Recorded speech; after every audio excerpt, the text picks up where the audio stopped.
Hello, hi dear friends, welcome back. ഞാൻ സ്വപ്ന രാകേഷ്. ഇന്നത്തെ recipe വളരെ യൂസ്ഫുൾ ആയിട്ടൊരു റെസിപ്പിയാണ് കേട്ടോ.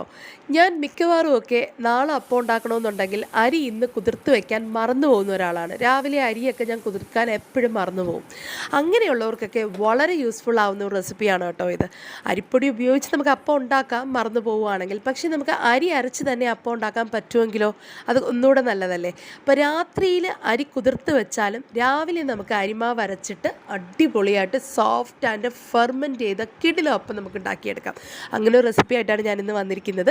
അപ്പം നല്ല സോഫ്റ്റ് ആയിട്ടുള്ള സൈഡൊക്കെ നല്ല ക്രിസ്പി ആയിട്ടുള്ള കിടിലം ഒരു അപ്പത്തിൻ്റെ റെസിപ്പിയും അതിൻ്റെ കൂട്ടത്തിൽ സെർവ് ചെയ്യുന്നൊരു മഷ്റൂം സ്റ്റൂ ആയിട്ടാണ് ഞാൻ വന്നിരിക്കുന്നത്. അപ്പോൾ എല്ലാവരും റെസിപ്പി തീരും വരയ്ക്കും കാണുക. റെസിപ്പിയൊക്കെ ഇഷ്ടമുണ്ടെങ്കിൽ ലൈക്ക് ചെയ്യാനും നിങ്ങളുടെ ഫ്രണ്ട്സിനൊക്കെ ഷെയർ ചെയ്ത് കൊടുക്കാനും നിങ്ങളുടെ ഫീഡ്ബാക്ക് ഒന്നും എന്നോട് പറയാനും മറക്കണ്ട കേട്ടോ. അപ്പോൾ നമുക്ക് റെസിപ്പിയിലോട്ട് പോകാം. അപ്പം ഉണ്ടാക്കുന്നതിന് വേണ്ടിയിട്ട് ആദ്യം തന്നെ ഒരു ബൗളിലോട്ട് 2 കപ്പ് പച്ചരിയാണ് ഞാൻ ചേർത്ത് കൊടുത്തിരിക്കുന്നത്. ഇനി അതിലോട്ട് ആഡ് ചെയ്ത് കൊടുക്കുന്നത് 2 ടീസ്പൂൺ ഉഴുന്നാണ് കേട്ടോ. ഉഴുന്ന് ബൗൾസാണ് ഞാൻ ആഡ് ചെയ്തിരിക്കുന്നത്. നിങ്ങളുടെ കയ്യിൽ ഉഴുന്ന് പരിപ്പുണ്ടെങ്കിൽ അത് ആഡ് ചെയ്താലും മതി. ഇനി അരിയും ഉഴുന്നും ഒക്കെ നമുക്ക് നല്ലതുപോലെ ഒന്ന് കഴുകിയെടുക്കണം കേട്ടോ. പിന്നെ നമ്മൾ കഴുകത്തില്ല, അതുകൊണ്ട് ഇപ്പം തന്നെ നല്ലപോലെ ഒന്ന് കഴുകിയെടുക്കുക. അരിയും ഉഴുന്നും ഒക്കെ നല്ലപോലെ വൃത്തിയായി വെള്ളമൊക്കെ തെളിഞ്ഞ് വരുന്നവരേക്കും നമുക്ക് കഴുകിയെടുക്കണം കേട്ടോ. അരിയൊക്കെ നല്ലപോലെ കഴുകി വൃത്തിയാക്കി വെള്ളമെല്ലാം ഡ്രെയിൻ ചെയ്തെടുത്തതിന് ശേഷം ഞാൻ ഇതിലോട്ട് ആഡ് ചെയ്ത് കൊടുക്കുന്നത് 1/2 ടീസ്പൂൺ ഈസ്റ്റും 5 ടീസ്പൂൺ പഞ്ചസാരയാണ്. പഞ്ചസാര 5 ടീസ്പൂൺ ചേർത്ത് പറഞ്ഞാൽ ഒരുപാട് മധുരമൊന്നും ആയി പോകത്തില്ല. നമ്മുടെ മധുരം നമ്മുടെ ഇഷ്ടത്തിന് ആഡ് ചെയ്ത് കൊടുക്കാം. പിന്നെ ചേർത്ത് കൊടുക്കുന്നത് 1 കപ്പ് തേങ്ങയാണ്. നമ്മൾ ഏത് കപ്പിലാണോ അരി അളവെടുത്തിരിക്കുന്നത് അതേ കപ്പിൽ 1 കപ്പ് തേങ്ങയും കൂടി ഇപ്പോൾ ആഡ് ചെയ്ത് കൊടുത്തിട്ടുണ്ട്. അരി അളവെടുത്ത അതേ കപ്പിൽ 1/2 കപ്പ് റൈസ് ഫ്ലേക്സ് അവിലും കൂടെ ആഡ് ചെയ്ത് കൊടുക്കുന്നുണ്ട്. അതിന് പകരം നമുക്ക് വേണമെങ്കിൽ 1/2 കപ്പ് വെള്ളച്ചോറ് ആഡ് ചെയ്ത് കൊടുത്താലും മതി. എന്നിട്ട് ആവശ്യത്തിന് കുറച്ച് ഉപ്പും കൂടെ ചേർത്തതിന് ശേഷം പിന്നെ വെള്ളമാണ് ആഡ് ചെയ്ത് കൊടുക്കുന്നത്. നമുക്ക് വെറും വെള്ളം വേണമെങ്കിലും ചേർക്കാം, അല്ലെന്നുണ്ടെങ്കിൽ നമ്മൾ തേങ്ങ പൊട്ടിച്ച് തിരുമിയെടുത്തല്ലോ ആ തേങ്ങ പൊട്ടിച്ചതിൻ്റെ വെള്ളം വേണമെങ്കിൽ നമ്മളതിലുണ്ടെങ്കിൽ ചേർക്കാം. ബാക്കി നമ്മുടെ നോർമൽ വെള്ളം കൂടെ ആഡ് ചെയ്ത് കൊടുത്താൽ മതി. ഒരുപാട് വെള്ളം കൂടി പോകരുത്. ജസ്റ്റ് റൈസൊക്കെ ഒന്ന് മുങ്ങി നിൽക്കുന്ന രീതിക്ക് മാത്രം വെള്ളം ചേർത്ത് കൊടുത്താൽ മതി. വെള്ളം ഒട്ടും തന്നെ കൂടിപ്പോവരുത്. നമ്മൾ നാളെ ഈ സെയിം വെള്ളത്തിൽ തന്നെയാണ് ഈ അരിയും തേങ്ങയൊക്കെ അരച്ചെടുക്കാൻ പോകുന്നത്. ഇപ്പോൾ രാത്രിയിൽ മൊത്തം ഞാനിത് അടച്ച് വെക്കാൻ പോവുകയാണ്. എന്നിട്ട് അരിയൊക്കെ നല്ലപോലെ കുതിർന്ന് വരട്ടെ, നമുക്ക് രാവിലെ ഇത് അരച്ചെടുക്കാം. രാവിലെ നോക്കിയപ്പോൾ നല്ല പോലെ അരിയൊക്കെ കുതിർന്ന് ജസ്റ്റ് ഒന്ന് പതഞ്ഞൊക്കെ വന്ന് നല്ല പോലെ ഫെർമെൻ്റൊക്കെ ആയി റെഡി ആയിട്ട് ഇരിപ്പുണ്ട്. നമുക്ക് ഈ സെയിം വെള്ളത്തിൽ തന്നെ നമുക്ക് നന്നായിട്ടൊന്ന് അരച്ചെടുക്കാം കേട്ടോ. വളരെ പേസ്റ്റ് പോലെ ഭയങ്കര സ്മൂത്തായിട്ട് ഞാൻ അരച്ചെടുത്തിട്ടുണ്ട്. മിക്സറിൻ്റെ ജാറിൽ തന്നെയാണ് അരച്ചെടുത്തത്. ഇനി അതൊരു 1/2 മണിക്കൂർ ഇവിടെ ഇരിക്കട്ടെ. ആ സമയത്ത് ഞാൻ കറിയൊക്കെ ഒന്ന് പ്രിപ്പയർ ചെയ്തെടുക്കാം കേട്ടോ. ഇനി ഞാൻ കറി ഉണ്ടാക്കുന്നതിന് വേണ്ടിയിട്ട് ഗ്യാസ് ഫ്ലെയിമിലോട്ടൊരു സോസ് പാൻ വെച്ച് കൊടുത്തു. സോസ് പാനൊക്കെ നല്ലപോലെ ഒന്ന് ചൂടായി വന്നതിന് ശേഷം അതിലോട്ടൊരു 3 ടീസ്പൂൺ വെളിച്ചെണ്ണയാണ് ആഡ് ചെയ്ത് കൊടുത്തിരിക്കുന്നത്. വെളിച്ചെണ്ണയൊക്കെ നല്ലതുപോലെ ചൂടായി വന്നതിന് ശേഷം അതിലോട്ടൊരു 4 ഏലക്കയും ഒരു 5-6 ഗ്രാമ്പൂ ആഡ് ചെയ്ത് കൊടുത്തു. ഏലക്കയും ഗ്രാമ്പൂ ഒക്കെ ഒന്ന് ചൂടായി നല്ല മണം വന്നതിന് ശേഷം ഞാൻ ഇതിലോട്ട് ആഡ് ചെയ്ത് കൊടുക്കുന്നത് 2 മീഡിയം സൈസ് സവോള ക്യൂബ് പീസസ് ആയിട്ട് കട്ട് ചെയ്തതാണ്. അതും കൂടെ ചേർത്തിട്ട് നന്നായിട്ടൊന്ന് മിക്സ് ചെയ്ത് കൊടുത്തു. ഇനി ഇതിലോട്ട് ആഡ് ചെയ്ത് കൊടുക്കുന്നത് ഒരു 4 പച്ചമുളകാണ്. പച്ചമുളക് നീളത്തിൽ കട്ട് ചെയ്തിട്ടാണ് ആഡ് ചെയ്ത് കൊടുത്തിരിക്കുന്നത്.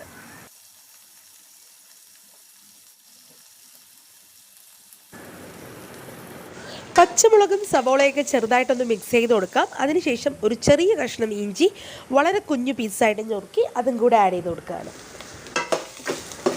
ചെറുതായിട്ടൊന്ന് വഴറ്റി കൊടുക്കുകയാണ്. ഉള്ളിയുടെ നിറമൊക്കെ ഒന്ന് ലൈറ്റായിട്ട് ട്രാൻസ്പെറൻ്റ് ആയി ലൈറ്റ് ഒരു കളർ ചേഞ്ചൊക്കെ വന്നതിന് ശേഷം ഇതിലോട്ട് ഞാൻ ആഡ് ചെയ്ത് കൊടുക്കുന്നത് 2 മീഡിയം സൈസുള്ള ക്യാരറ്റ് ക്യൂബ് പീസസ് ആയിട്ട് കട്ട് ചെയ്ത് അതും കൂടെ ആഡ് ചെയ്ത് കൊടുത്തിട്ടുണ്ട്. നല്ല പോലെ ഒന്ന് വഴറ്റി കൊടുക്കുകയാണ്.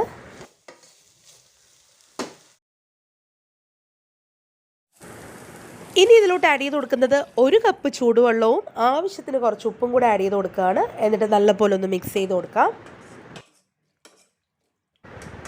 ഇനി ഇതിലോട്ട് ആഡ് ചെയ്ത് കൊടുക്കുന്നത് 1 ടീസ്പൂൺ മുഴുവൻ കുരുമുളകാണ്, പെപ്പർകോൺസ്. അതും കൂടെ ചേർത്തതിന് ശേഷം അടച്ച് വെച്ച് നല്ല പോലെ ഒന്ന് കുക്ക് ചെയ്തെടുക്കുകയാണ്. ക്യാരറ്റൊക്കെ നല്ല പോലെ ഒന്ന് കുക്കായി റെഡിയായി വരണം. ഒരു 10-15 മിനിറ്റ് ശേഷം സോസ് പാനൊക്കെ ഒന്ന് തുറന്ന് നോക്കി. അപ്പോൾ ക്യാരറ്റൊക്കെ നല്ല പോലെ കുക്കായി റെഡിയായി വന്നിട്ടുണ്ട്. ഇനി ഇതിലോട്ട് ആഡ് ചെയ്ത് കൊടുക്കുന്നത് 1 ഉരുളക്കിഴങ്ങ് കുക്കറിൽ നല്ല പോലെ വേവിച്ചെടുത്തതാണ്. എന്നിട്ട് അത് നല്ല പോലെ പൊടിച്ചതിന് ശേഷം ആ പൊടിച്ചെടുത്ത ഉരുളക്കിഴങ്ങും കൂടെയാണ് ആഡ് ചെയ്ത് കൊടുത്തിരിക്കുന്നത്. ഇത് നമ്മുടെ കറിയുടെ ഗ്രേവിക്ക് നല്ല ഒരു തിക്നെസ് കൊടുക്കും കേട്ടോ. ഉരുളക്കിഴങ്ങ് ഇങ്ങനെ പൊടിച്ച് ചേർക്കുമ്പോൾ നമ്മൾ ഒരുപാട് തേങ്ങാപ്പാലൊന്നും ഉപയോഗിക്കേണ്ട, അല്ലാതെ തന്നെ കറിക്ക് നല്ല തിക്നെസ് കിട്ടും. പിന്നെ ആഡ് ചെയ്ത് കൊടുത്തിരിക്കുന്നത് ഒരു പോർഷൻ മഷ്റൂംസ് ആണ്. ഓൾമോസ്റ്റ് 250 ഗ്രാം മഷ്റൂംസ് ഉണ്ടായിരുന്നു. അത് ചെറിയ പീസായിട്ട് കട്ട് ചെയ്ത് അതും കൂടി ചേർത്ത് കൊടുത്തു. നല്ല പോലെ ഒന്ന് മിക്സ് ചെയ്ത് കൊടുക്കുകയാണ്. ഇനി ചേർത്ത് കൊടുക്കുന്നത് ഒരു 1/2 കപ്പ് രണ്ടാം പാലാണ്. നമ്മുടെ തേങ്ങാപ്പാൽ കട്ടി കുറഞ്ഞ പാല്. മിൽക്ക് പൗഡർ വേണമെങ്കിലും കട്ടി കുറഞ്ഞ നേർത്ത രീതിയിൽ കലക്കിയിട്ട് അത് വേണമെങ്കിലും നമുക്ക് ഉപയോഗിക്കാം. എന്നിട്ട് നല്ല പോലെ ഒന്ന് തിളച്ച് വന്നതിന് ശേഷം ഒരു 1/2 ടീസ്പൂൺ ഗരം മസാലയും കൂടെ ചേർത്ത് കൊടുത്തു. നേരത്തെ നമ്മൾ കുറച്ച് ഉപ്പ് ചേർത്തിരുന്നു. ഇപ്പോൾ ഉപ്പ് കുറവായിട്ട് തോന്നി. വീണ്ടും കുറച്ച് ഉപ്പും കൂടെ ഇപ്പോൾ ആഡ് ചെയ്ത് കൊടുക്കുകയാണ്. എന്നിട്ട് നല്ല പോലെ ഒന്ന് മിക്സ് ചെയ്ത് കൊടുത്തു. ഇനി വീണ്ടും നമുക്കിത് അടച്ച് വെച്ച് ഒരു 10 മിനിറ്റും കൂടെ കുക്ക് ചെയ്തെടുക്കണം. അപ്പോൾ മഷ്റൂംസും ഒക്കെ ഒന്ന് കുക്കായി റെഡിയായി വരും. ഒരു 10 മിനിറ്റിന് ശേഷം ഞാൻ വീണ്ടും സോസ് പാൻ ഒന്ന് തുറന്ന് നോക്കി. അപ്പോൾ മഷ്റൂംസൊക്കെ നല്ല പോലെ കുക്കായി റെഡിയായി. ആ ഗ്രേവിയൊക്കെ ഒന്ന് കുറുകി ഓൾമോസ്റ്റ് റെഡിയായി വന്നിട്ടുണ്ട്. ഇതിലോട്ട് ഇനി ഒരു 1/2 കപ്പ് ഇച്ചിരി കട്ടിയുള്ള തേങ്ങാപ്പാലും കൂടെ ചേർത്ത് കൊടുത്തു. എന്നിട്ട് നല്ല പോലെ ഒന്ന് മിക്സ് ചെയ്ത് കൊടുക്കുകയാണ്. ഇപ്പോൾ നമുക്കിനി ഫ്ലെയിം അങ്ങ് ഓഫ് ചെയ്ത് കൊടുക്കാം. ഇനി ഇത് തിളപ്പിക്കേണ്ട കാര്യമില്ല. ജസ്റ്റ് ഒന്ന് ആ തേങ്ങാപ്പാൽ ചൂടായാൽ മതി. 1 ടീസ്പൂൺ കുരുമുളക് പൊടിയും കൂടെ ചേർത്തതിന് ശേഷം ഞാൻ ഫ്ലെയിമൊക്കെ ഒന്ന് ഓഫ് ചെയ്ത് ഇതൊന്ന് മാറ്റി വയ്ക്കുകയാണ്. നമുക്കിനി കടുക് വറുക്കണം. ഫ്രൈയിങ് പാനൊക്കെ ഞാനൊന്ന് ഗ്യാസ് ഫ്ലെയിമിലോട്ട് വെച്ച് കൊടുത്തു. നല്ലപോലെ ചൂടായി വന്നതിന് ശേഷം 2 ടീസ്പൂൺ നെയ്യ് ആഡ് ചെയ്ത് കൊടുത്തു. നെയ്യിൽ കടുക് വറുക്കുന്ന സ്റ്റൂ ഒരു പ്രത്യേക ടേസ്റ്റാണ് കേട്ടോ. എന്നിട്ട് കടുക് ചേർത്തു. കടുകൊക്കെ പൊട്ടി വന്നതിന് ശേഷം ഒരു 4-5 പീസ് ചെറിയുള്ളിയും കൂടെ ആഡ് ചെയ്ത് കൊടുത്തു. എന്നിട്ട് നല്ലപോലെ ഒന്ന് വഴറ്റി കൊടുത്തു. അതിന് ശേഷം കുറച്ച് കാഷ്നട്ടും കിസ്മിസും കൂടെ ആഡ് ചെയ്ത് കൊടുക്കുകയാണ്. ഓപ്ഷണലാണ്, വേണമെങ്കിൽ ചേർത്താൽ മതി. നല്ലപോലെ ഒന്ന് ഉള്ളിയൊക്കെ ഒന്ന് ബ്രൗണായി വന്നതിന് ശേഷം കുറച്ച് കറി ലീവ്സും കൂടെ ചേർത്ത് കൊടുത്തു. എന്നിട്ട് നല്ലപോലെ ഒന്ന് മിക്സ് ചെയ്ത് കൊടുക്കുകയാണ്. ഇനി നമുക്കിത് കറിയിലോട്ട് ചേർത്ത് കൊടുക്കണം. കറിയിലോട്ട് ചേർത്തതിന് ശേഷം മിക്സ് ഒന്നും ചെയ്യേണ്ട, ജസ്റ്റ് ചേർത്തിട്ട് അതുപോലെ അങ്ങ് അടച്ചു വെച്ച് കൊടുക്കുക. നമുക്ക് എപ്പോഴാണോ കറി സെർവ് ചെയ്യുന്നത് ആ ടൈം മിക്സ് ചെയ്താൽ മതി. ഓക്കെ, അപ്പോൾ നമ്മുടെ കറിയൊക്കെ റെഡിയായി. ഇനി നമുക്ക് അപ്പം ഉണ്ടാക്കാൻ തുടങ്ങാം.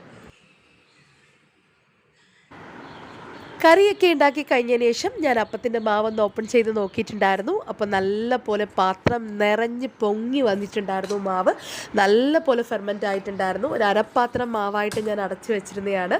ഇനി നമുക്ക് അപ്പം ഉണ്ടാക്കാൻ സ്റ്റാർട്ട് ചെയ്യാം. അതിന് വേണ്ടിയിട്ട് ഞാനൊരു അപ്പച്ചട്ടി, നോൺ സ്റ്റിക്കിൻ്റെ അപ്പച്ചട്ടി ഗ്യാസ് ഫ്ലെയിമിലോട്ട് വെച്ച് കൊടുത്തിട്ടുണ്ട്. എന്നിട്ട് ഒരു തവി മാവ് കോരി ഒഴിച്ചു നല്ല പോലെ ചൂടായ അപ്പച്ചട്ടിയിലോട്ട്. എന്നിട്ട് നല്ല പോലെ ഒന്ന് ചുറ്റിച്ച് കൊടുക്കുകയാണ്. ഇനി നമുക്കൊരു 1 മിനിറ്റ് ഇതൊന്ന് അടച്ച് വയ്ക്കാം. അടച്ച് വെച്ചതിന് ശേഷം സ്ലോ ഫ്ലെയിം മെയിൻറ്റെയിൻ ചെയ്ത് അടച്ച് വെച്ച് കുക്ക് ചെയ്ത് കഴിയുമ്പോൾ ഒരു അടിപൊളി ലേസ് അപ്പം നമുക്കിവിടെ റെഡിയായി കഴിഞ്ഞു കേട്ടോ.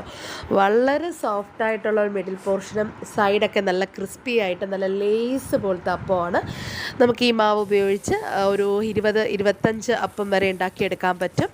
അപ്പോൾ നിങ്ങളുടെ അപ്പച്ചട്ടിയുടെ വലിപ്പം അനുസരിച്ച് നമുക്ക് അപ്പം ഉണ്ടാക്കിയെടുക്കാം കേട്ടോ. ഇപ്പോൾ എൻ്റെത് ഒരുപാട് കുഴിഞ്ഞ ഒരു അപ്പച്ചട്ടിയല്ല. കുഴിഞ്ഞ അപ്പച്ചട്ടിയാണെന്നുണ്ടെങ്കിൽ ഒത്തിരി ലേസിൻ്റെ ഭാഗം, സൈഡ് ഭാഗം കുറേ കൂടെ കിട്ടും. എൻ്റെതൊരു സാധാ കുഴിവുള്ള ഒരു അപ്പച്ചട്ടിയായിരുന്നു. അപ്പോൾ ഇതുപോലെ തന്നെ നിങ്ങളെല്ലാവരും അപ്പം ഉണ്ടാക്കിയെടുക്കൂ. നമ്മൾ മാവ് കോരിയെടുക്കുമ്പം ഞാൻ ഒരു ടിപ്പും കൂടെ പറഞ്ഞുതരാം. മാവ് കോരിയെടുക്കുമ്പം ഏറ്റവും മുകളിലത്തെ പോർഷനിൽ നിൽക്കുന്ന ഏറ് കൂടിയ മാവ് വേണം നമ്മൾ മുകളിൽ നിന്ന് കോരി ഒഴിക്കാനായിട്ട്. നമ്മൾ ഒരിക്കലും അപ്പം ഉണ്ടാക്കുമ്പോൾ അപ്പത്തിൻ്റെ മാവ് മിക്സ് ചെയ്ത് കൊടുക്കാൻ പാടില്ല.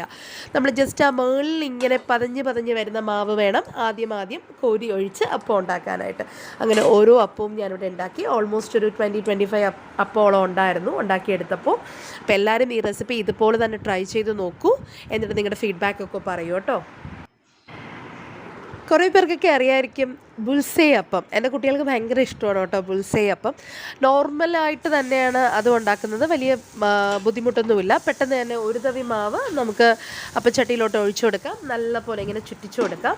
ഒന്ന് ചുറ്റിച്ചു കൊടുത്തതിന് ശേഷം ഇതിലോട്ട് ഒരു മുട്ട മിഡിൽ പോർഷനിലോട്ട് പൊട്ടിച്ച് ചേർത്ത് കൊടുക്കുക. അപ്പോൾ ഇങ്ങനെ ബുൾസേ പോലെ മിഡിൽ പോർഷനിൽ ഇങ്ങനെ ബുൾസേ പോലെ ഇരിക്കും. എന്നിട്ട് അടച്ചു വെച്ച് കുക്ക് ചെയ്തെടുക്കുക. വളരെ ടേസ്റ്റി ആയിട്ട് നമുക്ക് കുറച്ച് പഞ്ചസാരയൊക്കെ തൂവിയിട്ട് സെർവ് ചെയ്യാവുന്നതാണ്. കുട്ടികൾക്ക് ഭയങ്കര ഇഷ്ടമാണ്. ഈ അപ്പം തിന്നാൻ കറിയൊന്നും വേണ്ട. എൻ്റെ കുട്ടികൾക്ക് ഭയങ്കര ഇഷ്ടമാണ് ബുൾസൈ അപ്പം. അപ്പോൾ എല്ലാവരും ഈ റെസിപ്പി ഇതുപോലെ ട്രൈ ചെയ്ത് നോക്കിയിട്ട് നിങ്ങളുടെ ഫീഡ്ബാക്കൊക്കെ പറയൂ. പുതിയ റെസിപ്പി ആയിട്ട് ഉടൻ തന്നെ തിരിച്ചു വരുന്നതായിരിക്കും. അതുവരയ്ക്കും താങ്ക് യു. ബായ്.